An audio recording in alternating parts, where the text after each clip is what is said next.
Facing the unknown, not knowing the next steps, what to do, and how to do it. Frustration sits in, and you become overwhelmed. I've experienced those same exact feelings. Welcome to the Gallantry Room, a shared safe space that you'll find encouragement, inspiration, and most importantly, love and support. Welcome back. I'm here with the Fisher Girls, and we were just talking about some of the challenges that we experienced during, our time of caring for our loved one. And we were just talking about just the experience of the last few moments of their lives. And I know it was like so detrimental. Like for me, it was, back to, him being in hospice. And so he got to the hospital and I was like, I just want him to be home, because I know at home he would just go transition in peace, like go with the Lord. And so they put him in hospice and they said, we're only giving him 2 to 3 days. Maybe 2 weeks. Yeah, they said, I'm giving you 2 to 3 days. I said, okay. I'm like, all right. And we signed the DNR form. So my mom couldn't do it. My mom said, here, Ted, you got to do this. Mm-hmm. And I said no to everything. I said, if he goes, he goes. Don't touch him. Don't give him nothing. Yeah. Just make him comfortable. Give him some water, whatever you got to do, and just let him go to glory, right? Can I tell you, my father lasted a whole week. Wow. And so maybe like a couple days in, he started asking for ice cream. Now, my father didn't eat it. Yeah. Wow. But when he did that, I knew what was going to happen because, when you go into hospital, they give you the blue book. You read, and my mother didn't want to read it, but I was like, I'm going to read this blue book. So I read the blue book and it gives you the last, what happens when they're about to pass away. And so they said, one of the things that they mentioned in the book was they get an urge to want to eat. Wow. And they have all of this energy. So when my father wanted ice cream, he had just kept asking for chocolate ice cream. And I was just like, he not gonna last. So they came in, the doctor came in and was like, he's doing really good.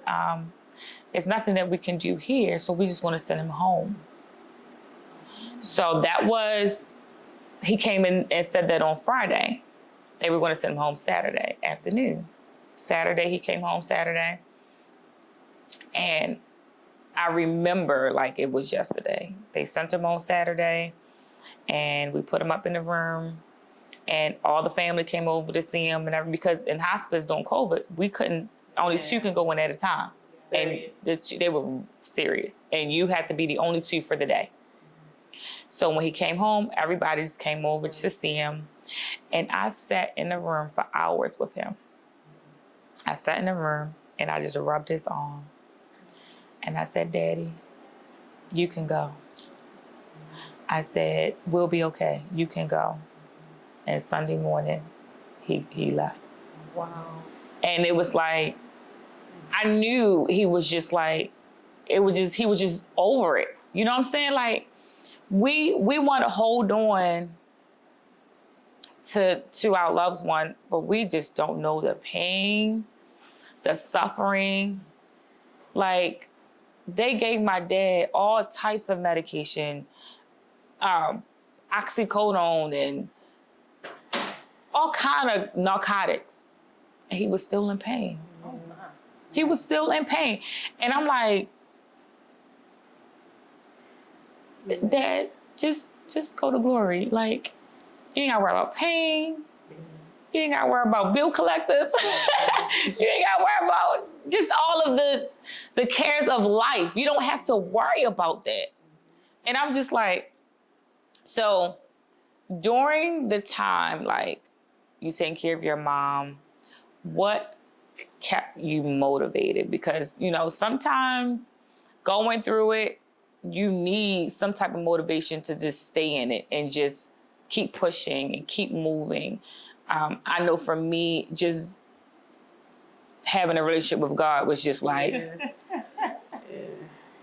Yeah, we didn't have God. We all lost our mind. But me and I've always been like very close. So Yeah. we had each other. And of course, we had our siblings. But like you said, they had children They and have. obligations. And we know they love their mother. They came over when they could. My sister Christina cleared her up when she had to. And my niece Ed did the same.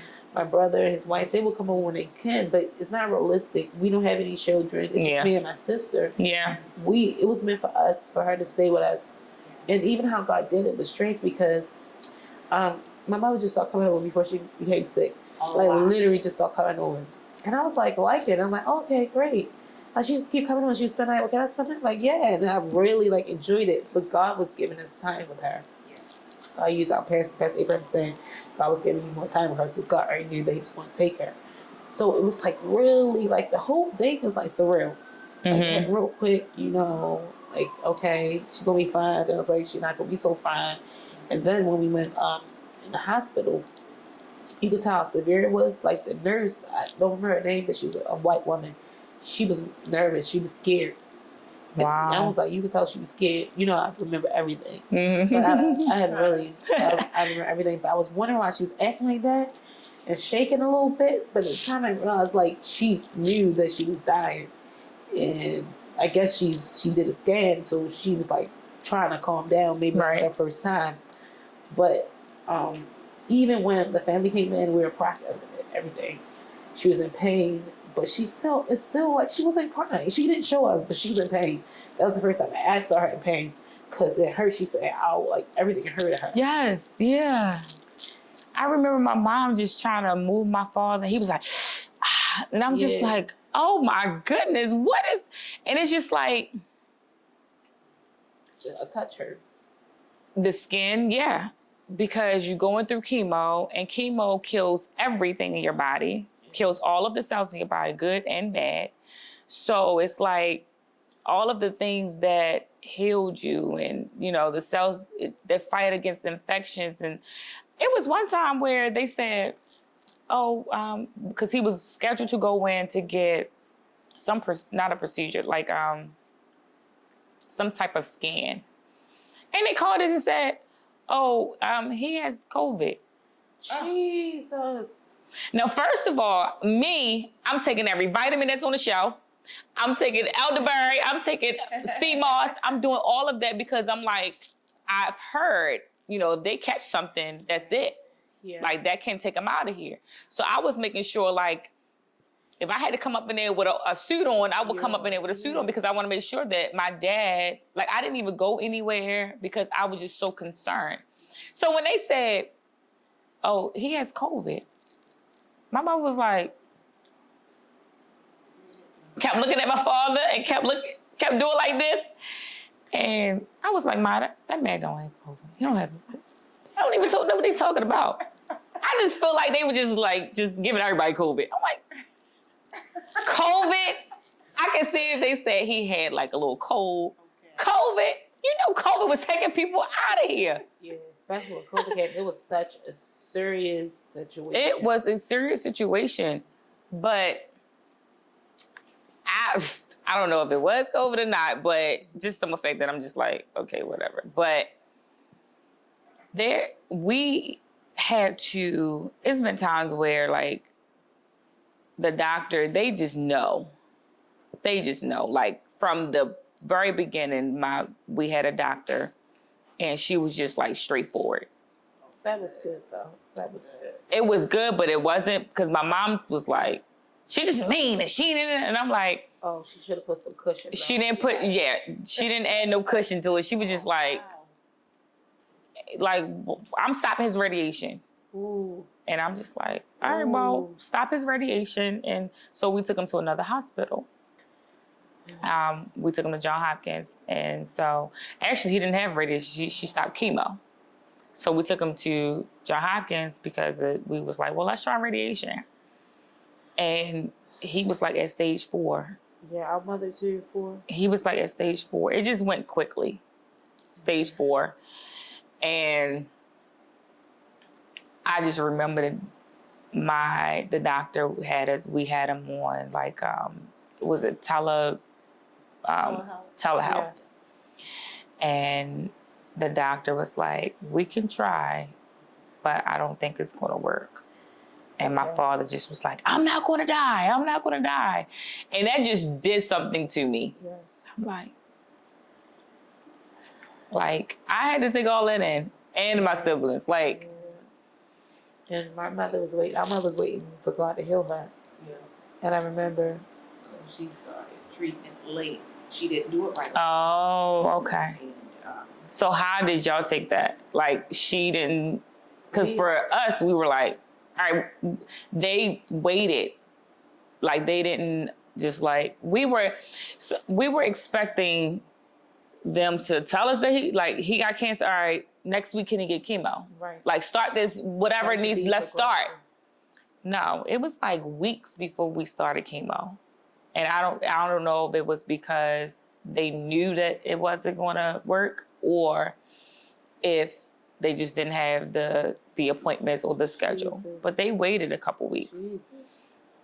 And so for you all, she waited. Yeah, she's very stubborn. Because but she had the faith. So she had surgery. But also And then she they did. were Oh, saying she they did wanted have her to surgery. do Still, the chemo or radiation after. Okay. So she but didn't she want to did. go. She didn't want to go lose her hair. She didn't want to go through all that. Right. And we understood. We didn't push it on her. We understood. And she finally did. Yeah, but she didn't. No, she didn't do that. It was a pill. It wasn't exactly radiation. It was some type of other treatment, and because it wasn't radiation, I believe the doctor was named Dr. Tanner. Mm-hmm. He gave her some type of pill. I really loved him. He was really, really nice. And when she took it, and he was panicked, he said it didn't work. And I still was calm because I had faith. I was like, okay, but I was so calm. Mm-hmm. And he was worried then. He was like, it didn't work. It didn't work. And I was like, I was calm, but yeah. What type of cancer was it? Ovarian cancer. And it was strange because they said it was nothing, that she did. It's the type that come out of nowhere. It came out of nowhere. Like literally. And it took over. It was wild. But the crazy thing is that they was able to get everything out. And then it just came back. Right. Yeah. So I just think that I'd rather her not go through that radiation. It's because that was just the Lord's will. It was just His will because He took everything out. They were able to operate on her right away, actually. So that part was pretty quick. But it still, it ran its course. Yeah, I felt like that with my dad. Like, I was just like, what was the point of chemo and radiation? But we didn't know. You see all of these other testimonies and other people that I'm in remission, and I'm like, that wasn't our parents' story. Yeah, yeah. But it's just sometimes just I wish he just did not have to go through all of that, because it just seems like as soon as he did chemotherapy, he just went down. It was like, what happened? It just, because my dad was having pain in his back for a year. Oh my God. But men. Yeah, and also you probably not even thinking that. You just think it's just pain, and because it will come and go. It will come and go. But this last time it came and it stayed and it got worse. So he said, let me check. So that's when he went to the hospital. Jeez. But it's like all of that pain, it was just, and for me to see that pain, I mean, he was in pain for 5 months. 5 months in pain. And it was like, no matter what they gave him the strongest medicine out there.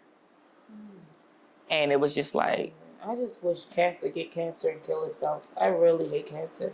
People are living along with HIV than people with cancer if God doesn't intervene. Mm-hmm. It's the truth. It's the truth. And I'm just like, y'all been doing research for years. I don't even understand it. Y'all can come up with all this other stuff, how to grow people's hair back, how to move this follicle over here to this follicle so that they can have a head full of hair, and then you can't even.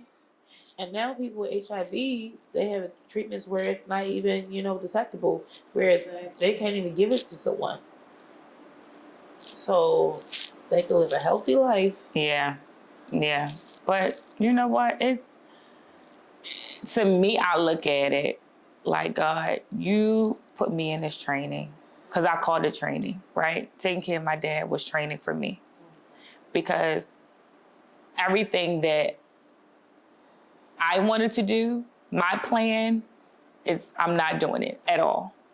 I wanted to have my own CPA firm and all of that. I'm not doing it. I don't have a desire to do it anymore, because God just put me in this training. And I honestly believe, like, I have this faith that I will come in contact with those. And I just have this faith, like back in the Bible days, where I will come in contact with those with cancer and they will be healed. Amen. Amen. That's just my faith. Like, I'm like, all right, Lord, you got me into this. Amen. I went through the training. Amen.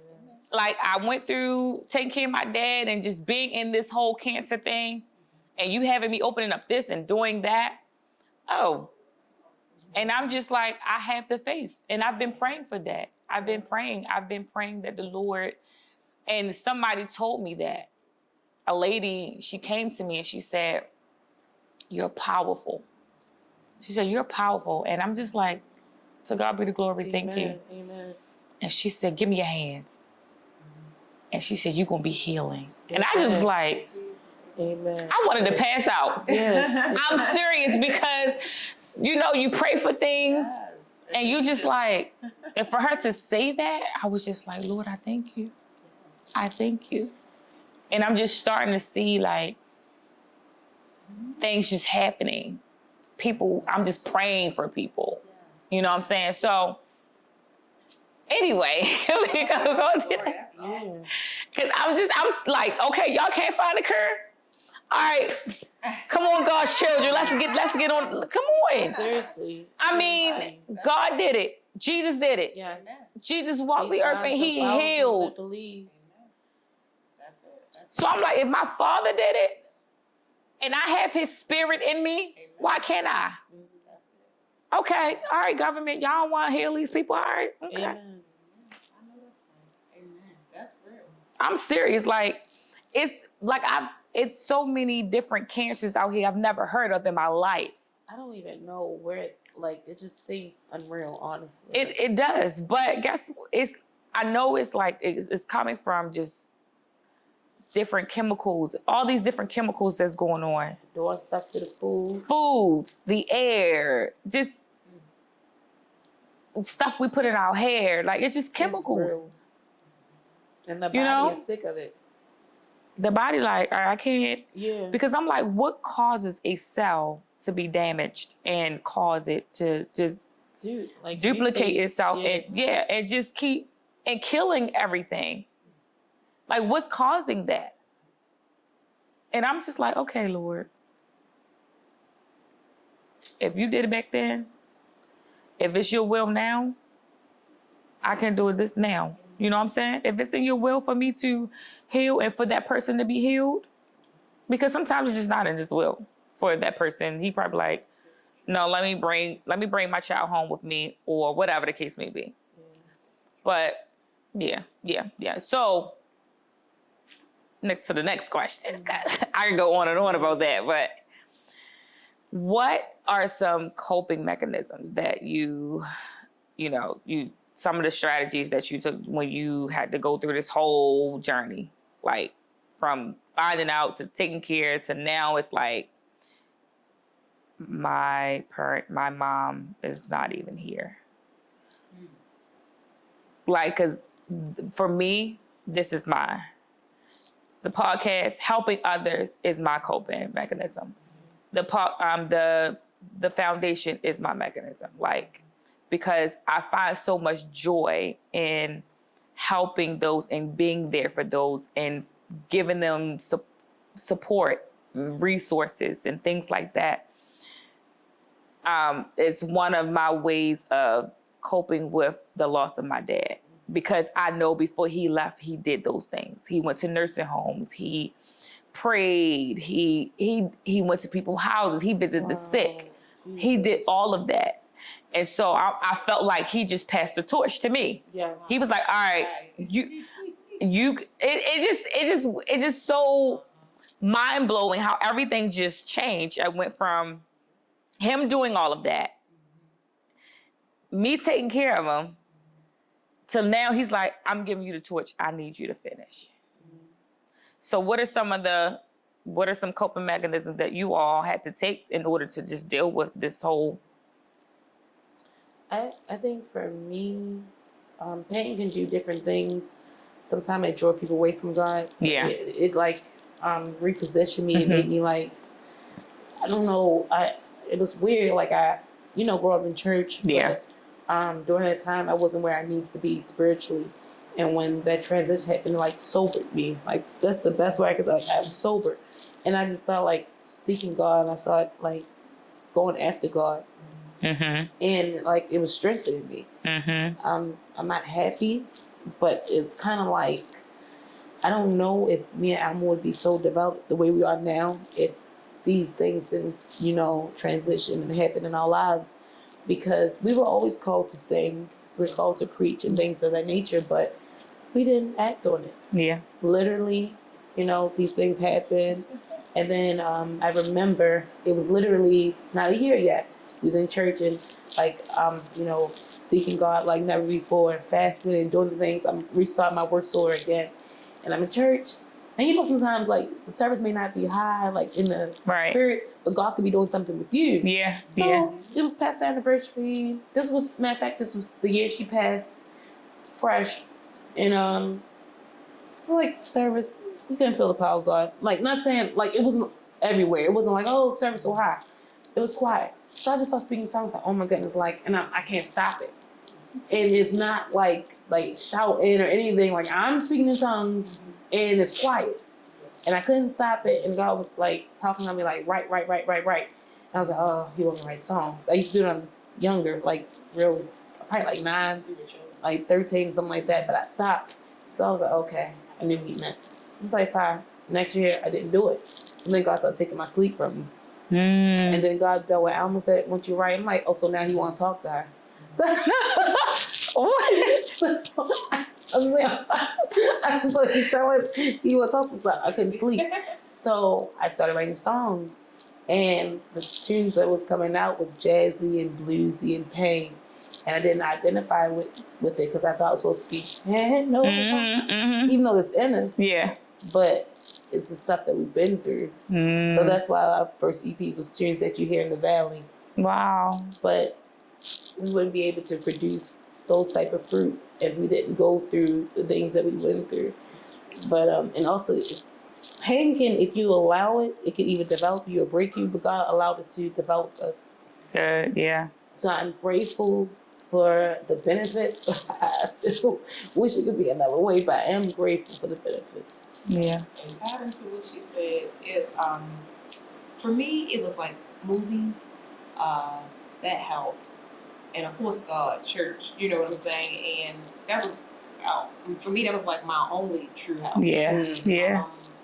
And the preach word, and our pastor, Pastor Parker. Yeah, and she been through the same thing. She lost her mother. She had lost both of her friends. So to me, that was encouraging. Yeah. Kind of was just mommy. Yeah. So that was encouraging, to see the strength that she had, you know what I'm saying, that she had. Yeah. It was really encouraging. That's good, knowing, I can endure, you know what I'm saying? I have people that I see. Yeah. I have people right in front of me, so I can keep going, I can persevere. But it's funny that she's talking about the writing. The writing, I didn't even know that I wrote spoken word. I didn't know. But my mother was a poet. Mm-hmm. But not long before she passed, like little snippets would come to my mind, but I didn't fully understand it. And then after she passed, I wrote a piece, and my teacher was really impressed with it. And she asked, did somebody else write it? But I didn't know. Mm-hmm. But basically, it came from my mom. You know what I'm saying? Wow. So when you say about your dad, it's like a mantle. Yeah, the writing resurfaced in Raquel after right. So it's amazing how God does things. It's amazing. Where goes to God? Wow. So. Thank you for tuning in the Gallantry Room. Please like, comment, and share, and hit the notification button so you'll know the next time I'll be sharing. See you soon.